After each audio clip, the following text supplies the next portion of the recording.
our rejoicings rise high as the listening skies. Let it resound loud as the rolling sea. Dr. King, as you know, was assassinated in 1968, and it wasn't until 1980 that we were able to carry legislation, and then 1984 it was adopted, and then 86 was the first year of the celebration. I myself carried 4 bills to declare the birthday of Dr. King a national and state and official holiday. Of course, there were those who had tried before, particularly the state representative, formerly known as Mayor Wellington Webb, carried legislation in the 1970s. I introduced it, but the passion behind it was after Wilma was elected. She focused so hard on it that it became a community mantra.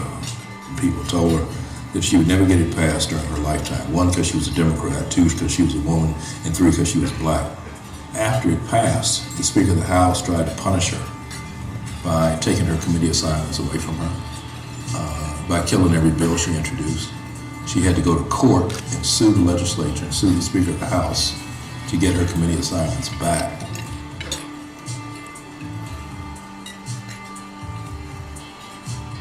The legislation passed without any monies being provided to celebrate this holiday, and the business community stepped forward.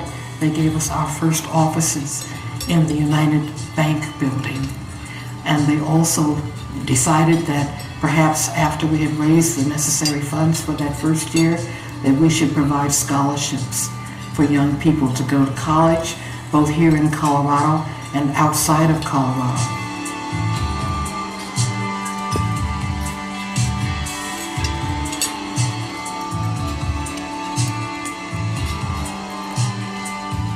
After the legislation was adopted, I wanted to include everybody because then the holiday belongs to everybody.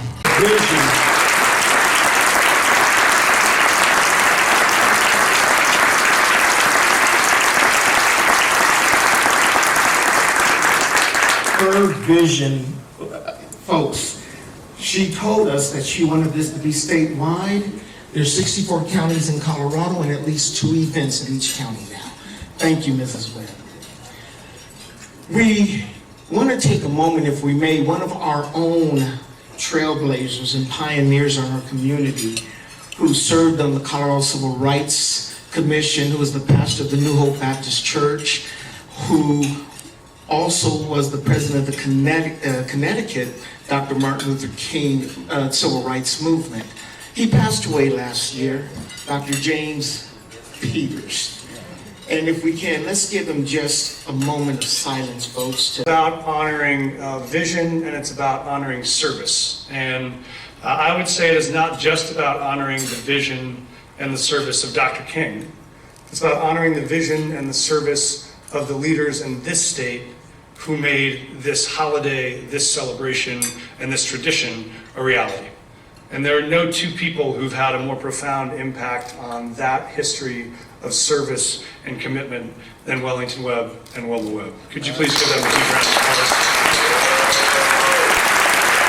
I don't know if you all know this, but this lunch, this notion that the business community should be equal partners in thinking about how we carry on Dr. King's legacy was the vision of Wilma Webb.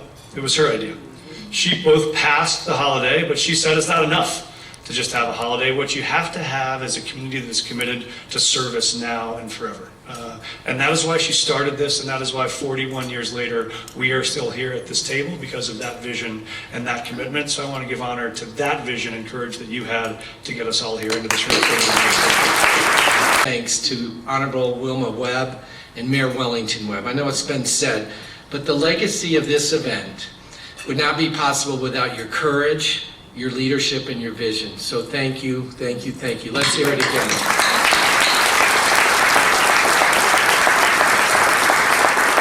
As I look out out there, 430 people this year, which I'm so excited about, all the table sales. I also want to thank our generous sponsors for their support in making today's event possible. Can we give them another applause?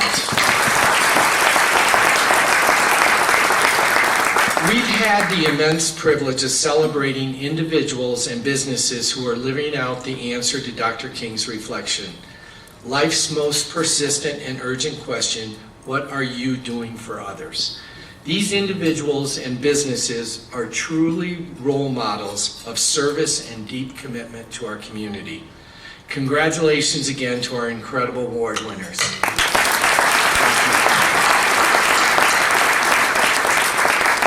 And then lastly, I hope we have a minute to pause and to reflect beyond the traditional business metrics that we live in every day, and focus on how we can personally answer Dr. King's call to action. So thank you very much for being here. Raise your hand if you're going to be here next year. Go ahead. Up, yeah.